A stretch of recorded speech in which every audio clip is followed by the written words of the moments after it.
वर्तमानं भवति हदाय प्रसत्तदेन्द्रिय आयुत्येवेन्द्रजे प्रतिष्ठते धान्यं धनं पदं बहुपुत्रलाभं तदहं वत्सरं दीर्घमायुः மென்னடை அன்னம் பறந்து விளையாடு வில்லிபுத்தோர் உரைவாந்தன் பொன்னடி காண்பதோர் ஆசையினா என் பொருகையற் கண்ணினை துஞ்ச இந்நடிகளோடு பாலமுதூட்டி எடுத்த என் கோலக்கிளியே உன்னொடு தோழமை கொள்வான் குயிலே உலகளந்தான் வரக்கூபோ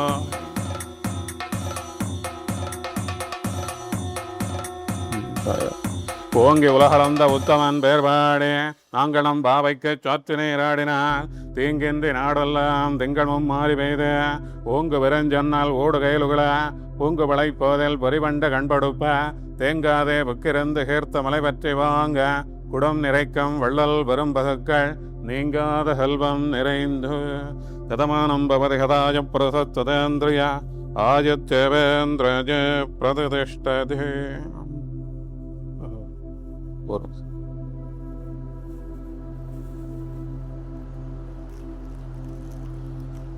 பல்லாண்டு பல்லாண்டு பல்லாயிரத்தாண்டு பலகோடி நூறாயிரம் அல்லாண்ட தெந்தோள் மணிவண்ணா உன் சேவடு செவ்வே திருக்காப்ப அடியோமாடும் நின்னோடும் விரைவென்று ஆயிரம் பல்லாண்டு வடிவாய் நென்வல மார்பினேல் வாழ்கின்ற மங்கையும் பல்லாண்டு வடிவாறு சோதி பலத்துறையாம் சுடராளியும் பல்லாண்டு படைபோர் புக்கு முழங்கம் அப்பாஞ்ச சன்னியமும் பல்லாண்டு ஸ்ரீ விட்டு சித்தாரிய மனோநந்தன ஹேதவே நந்தநந்தன சுந்தர்ஜை கோதாயை நித்தியமங்கலம் ஸ்ரீ சூடி கொடுத்த நாச்சிய ஆண்டாள் பிரசாத சித்திரத்து சர்வாபீஷ்ட சித்திரஸ்து சர்வ மங்களானி பவந்து. அன்னை தமிழுக்கும் அனைவருக்கும் அன்பு கலந்த வணக்கம். வாஸ்து கலை என்பது ஏதோ நம்மளுடைய மகரிஷிகள் தன்னுடைய மனதில் உதித்ததை எழுதினார்கள் என்று நாம் நினைத்தோம் என்றால் அது தவறாகத்தான் இருக்கும். மகரிஷிகள் முதலிலே விஸ்வகர்மா, அதுக்கடுத்து மயன், அதுக்கடுத்து சனத்குமாரன், இப்படி ஒவ்வொரு ரிஷிகளும் ஒருவரை சார்ந்து எழுதியிருந்தாலும் கூட தன்னுடைய அனுபவத்தை இந்த சமூகத்தின் மூலமாக உற்று நோக்கினார்கள். அப்படி அவர்கள் உற்று நோக்குகின்ற பொழுது பிரபஞ்சம் அவர்களுக்கு முன் நின்று அவர்களுக்கு வழிகாட்டியது. ஆக நிலம், நீர், நெருப்பு, காற்று, ஆகாயம், இந்த இடத்துல வான் என்று சொன்னோம்னா எல்லாரும் மேலே தான் கை காமிக்கிறாங்க. ஆனால் சித்தர்கள் என்ன சொல்கிறாங்கன்னா, இந்த ஆகாயம் என்பது பரவெளி. ஆ என்றால் விரிந்த, காயம் என்றால் பொருள். இந்த விரிந்த பொருள் இதனுடைய அமைப்பு என்ன, சூட்சமங்கள் என்னன்னு நமக்கு வாஸ்துல தான் தெளிவாக சொல்லியிருக்காங்க. ஜோதிட மகரிஷிகளும் இந்த கருத்தை தன்னுடைய ஜோதிடத்தில் சொல்லியிருக்கிறாங்க. ஒரு மனிதன் வீடு கட்டணும், கோவில் கட்டணும், அல்லது திருமண மண்டபம், இப்பொழுது தொழிற்சாலைகள், நவீன தொழிற்சாலைகள் கட்டணும் என்றாலும் கூட கிட்டத்தட்ட ஒரு எல்லா மகரிஷிகளும் முதல்ல நிலத்தை ஆராய சொல்லியிருக்காங்க. அந்த நிலம் எப்படி இருக்கும், அந்த நிலம் வலுவான நிலமா அல்லது வலு குறைந்த நிலமாங்கிற வரைக்கும் அவங்க பார்த்துருக்காங்க.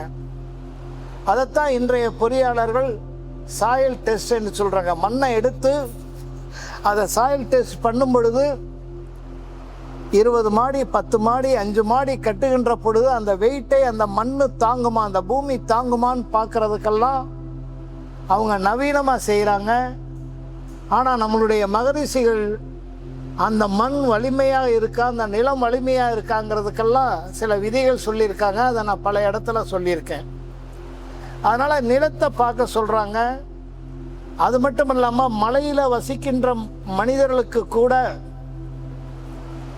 வடக்கு கிழக்கு சரிவான பகுதிகளில் தான் வீடு கட்டணும், கட்டடங்கள் கட்டணும்னு சொல்கிறாங்க. காரணம் என்னன்னா, நீங்கள் எந்த மலையாக இருந்தாலும் எந்த நாடாக இருந்தாலும் தெற்கு மேற்கில் தான் அந்த மலை உயர்ந்துக்கிட்டே போகணும். நான் பல தடவை சொல்லியிருக்கேன், உலகத்தில் நிறைய ஆலயங்கள் இருக்குது, நிறையா கோவில் இருக்குது. ஆனால் ஆலயம் நம்மகிட்ட 2 தான் இருக்குது, கோவில் தான் ஆயிரக்கணக்கில் லட்சக்கணக்கில் இருக்குது. ஆலயம் என்று சொன்னால் அது ரங்கநாத பெருமாளையும் சிதம்பரத்தையும் தான் குறிக்கும். அதை மட்டும்தான் நம்ம ஆலயம்னு சொல்லணும். அதில் தான் பல விதிகள் இருக்கு. மற்றதெல்லாம் கோவில்.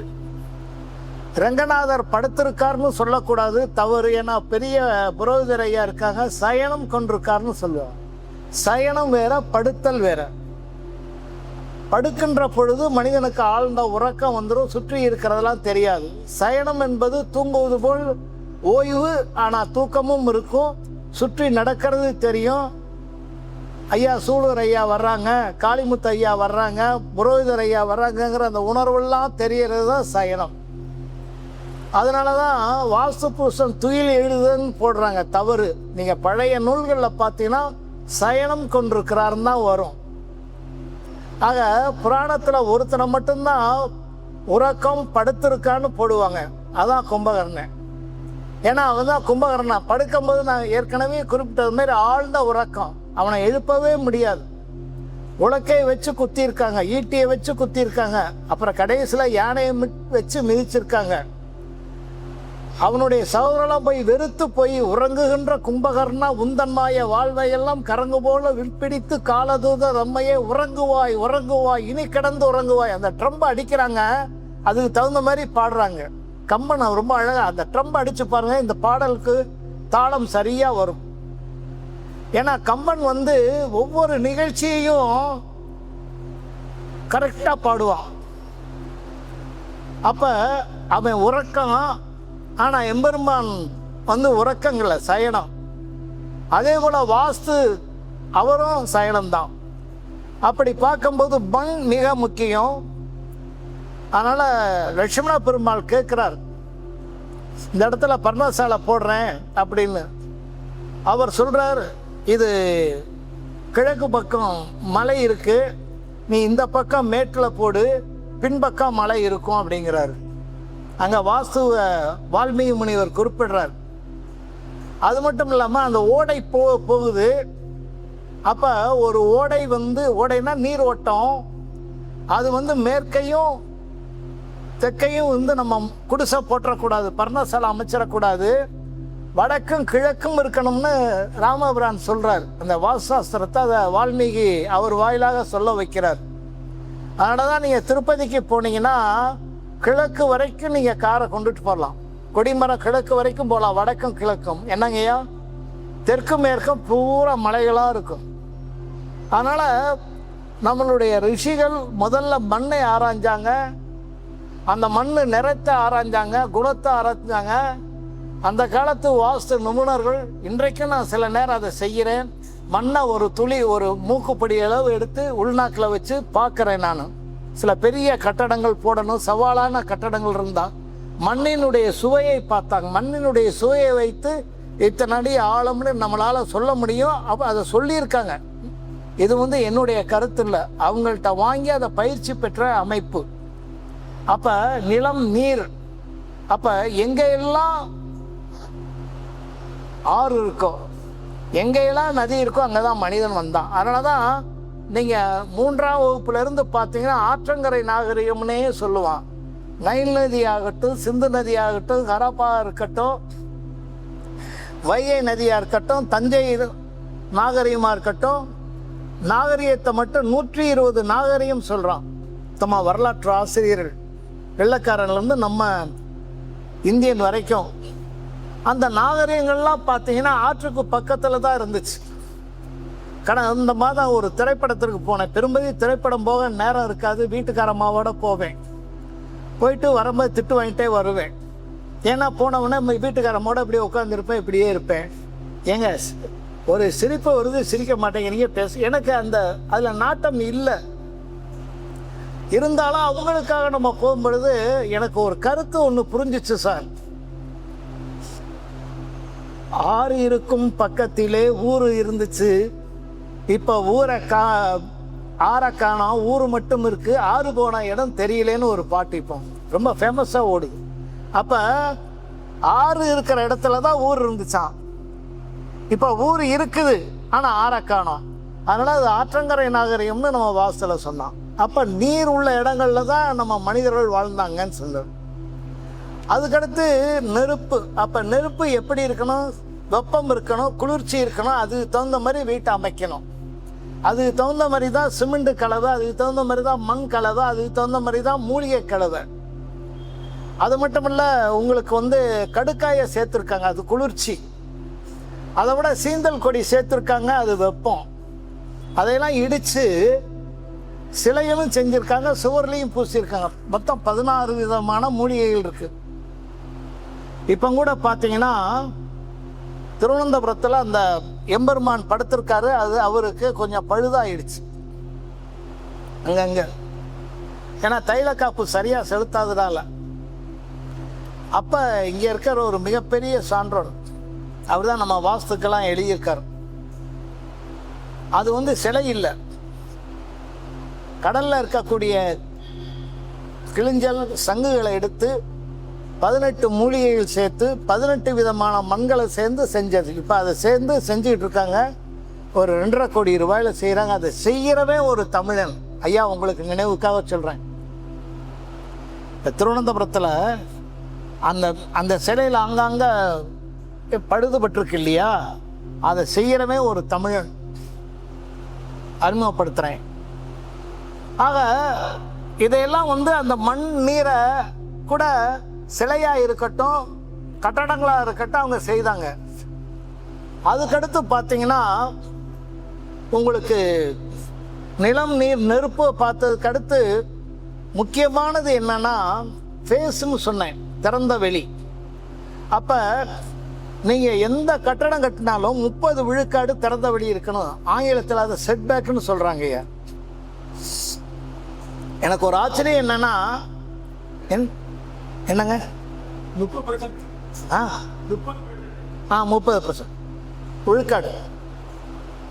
அதற்கு நான் ஒரு பெரிய ஆச்சரியம் என்ன பட்டேன்னா, இப்போ நவீன மருத்துவர்கள் என்ன சொல்கிறாங்கன்னா, கிட்டத்தட்ட ஒரு பாயிண்ட் சொல்கிறாங்க,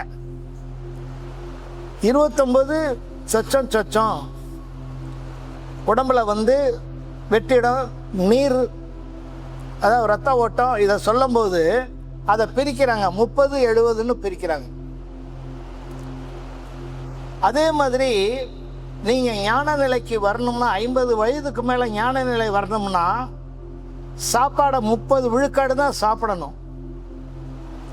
70 35 காற்றும் 35 நீரையும் உள்ளதல்லணும்.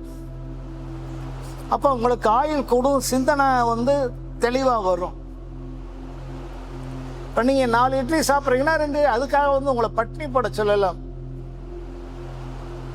கொஞ்சம் 2 இட்லி 3 இட்லி அப்படியே கொஞ்சம் குறைச்சி நம்ம இது பண்ணலாம். அதை நீங்கள் நடைமுறைக்கு படுத்திட்டீங்கன்னா சரியாக வந்துடும். இப்போ எனக்கு வீட்டில் 2 இட்லி குழம்பிக்கிட்டே கொடுப்பா. ஏங்க, உங்களுக்காக சுட்டு உங்களுக்காக சட்னி வச்சு 2 இட்லி சாப்பிட்றீங்க, இல்லைன்னா 1 இட்லி சாப்பிட்றீங்கன்னு. ஏன்னா நம்மளுடைய மனதை கொஞ்சம் அதுக்காக ஒரேடியாக செய்யக்கூடாது. சாப்பாடையும் கொஞ்சம் குறைச்சி இது பண்ணினீங்கன்னா வயிற்று காலியாக நீங்கள் இது பண்ணும் பொழுது உங்களுக்கு ஞான நிலை பிறக்கும். அப்போ கட்டடத்துக்கு என்ன சொல்கிறாங்கன்னா, நீங்கள் எவ்வளோ வேணாலும் கட்டடம் கட்டிக்கிங்க உங்களுடைய வசதியை பொறுத்தளவுக்கு. ஆனால் 30 விழுக்காடு திறந்த வெளி இருக்கணும். அப்போ இங்கேருந்து ஒரு 6 அடி விட்டுருக்கேன் சார், இங்கேருந்து ஒரு 6 அடி விட்டுருக்கேன், முன்னாடி ஒரு 11 அடி விட்டுருக்கேன், இங்கே ஒரு 11.25 விட்டுருக்கேன். கிட்டத்தட்ட 36 விழுக்காடுகள் இந்த வீட்டை சுற்றி இருக்கு. ஆக எந்த அளவுக்கு திறந்த வெளி அது விடுறீங்களோ அதுதான் உங்களுடைய ஆரோக்கியத்தையும் உங்கள் மனநிலையும் கொண்டு வரும். அதனால தான் இதை வாங்கம்மா, இதை ஆகாயம்னு சொன்னான், வெளிவட்டம். இது அதனால தான் இதை குருன்னு சொன்னான். இப்போ வெளிவட்டம் நீங்கள் அளக்க முடியாது. வெளியே அளக்க முடியுமா? நான் வேணும் வெளியில் இது 11 அடி இருக்குன்னு சொன்னேன், 11, 11, 6 சொன்னேங்க. ஆனால் எவ்வளவு திறந்த வழி இருக்குது, ரோட்டில் வர்றீங்க இல்லையா, இமயமலை அதுக்கு அங்கிட்டும் போகிறீங்களா, திறந்த வழியை அளக்க முடியாது. அதனால தான் இது வந்து எல்லை இல்லாத ஒரு பரம்பொருள் இந்த இடம். அதனால தான் அதை குருவுக்கு வச்சான். அதில் சிலருக்கு மாற்று கருத்து இருக்கலாம், ஆனால் குரு தான் அப்படின்னு ஒரு கருத்து இருக்குது. சரியா தவறான்னு தெரியலங்க. ஏன்னா இது புதன் பாதம், ஏன்னா புதன் தான் வந்து பாதங்களும் முழங்கால் வரைக்கும் வாங்க புதனுடைய அமைப்பு. ஏன்னா அந்த நடமாட்டம் இல்லைன்னா மனிதன் முடிஞ்சிருவான். அதனால தான் முதல்ல புதனை இங்கே வச்சான். அதனால் கைவிரலில் கைரேகை தெரிஞ்சவர் இருக்கார், கைரேகையில் இது புதனுடைய அமைப்பு. புரிஞ்சுக்கிட்டீங்களா? அப்போ இயற்கையை கண்டு இயற்கையோடு இயைந்து செஞ்சான். இப்போ பாம்பேயில் பேசும்போது ஒரு லேடி கேட்டாங்க, ஏன் சார் நம்ம சுற்றி வரக்கூடிய மாடிப்படி ஏன் வடக்கு திருமணம் காரணம் இருக்கா? ஒன்றும் இல்லைம்மா, இயற்கையினுடைய காற்று சுழற்சி வடகிழக்கிலிருந்து வடமேற்கு வழியாக திரும்பவும் வடமேற்குக்கு வருது, இப்படி தான் சுற்றுது. அது மட்டும் இல்லாமல் ஏதாவது ஒரு குச்சியை நட்டு ஓரறிவுயிர், ஈரறிவுயிர், 3, 4, 5, 6 இருக்குங்க. ஓரறிவுயிர் செடி கொடி, அதை பக்கத்தில் லேசாக அப்படி விட்டுட்டிங்கன்னா அது இப்படியே சுற்றி வரும். செக்கு இப்படி தான் சுற்றி வரும். அதனால் பாருங்கள், இயற்கையை பார்த்து தான் வாஸ்து அறிஞர்கள் செஞ்சுருக்காங்க. அதே லேடி இங்கே வந்து என்கிட்ட 6 நாள் படிக்கும்போது கேட்டாங்க, ஏன் மாடிப்படியை வேஸ்ட்டாக அப்படி தள்ளி போட்டிருக்கீங்கன்னு. வடமேற்கில் வச்சோம்னா வாயு முலை இழுத்துரும். அதனால தான் நீங்கள் ஏறி வரும்போது பார்த்தீங்கன்னா இந்த வடக்கு சுவர், இப்போ இந்த வீடு வடக்கு, எந்த காரணத்தை கொண்டு வடக்குலேயும் கிழக்குலேயும் மாடிப்படி அமைக்கும் போது ஒட்டக்கூடாது. ஒட்டும் போது என்ன செய்வாங்கன்னா கம்பி கொடுத்து ராடு கொடுத்துருவாங்க. ஏன்னா லோட் பேரிங்னு ஆங்கிலத்தில் பேர், கணம். அப்போ வடக்கும் கிழக்கும் உள்ளேயா இருக்கட்டும் வெளியா இருக்கட்டும், அதனால தான் தள்ளி வச்சுருக்கேன். இன்னும் கூட சிலது செய்ய சொன்னேன் இன்ஜினியர் செயல். அந்த நேரம் நான் டெல்லியில் இருந்தேன். நான் என்னென்னலாம் சொன்னோன்னோ அந்தந்த தப்பெல்லாம் செஞ்சான் என்று சொல்லி நிறையா பேசலாம். நிறையா இப்போ தான் தொடங்கி வச்சுருக்கிறேன். இன்னும் பேச்சாளர்கள் வந்துகிட்டு இருக்காங்க, வருவாங்க, வந்திருக்காங்க. அவர்கள் எல்லாம் வருக வருகன்னு அன்னை தமிழில் அழைக்கிறேன்.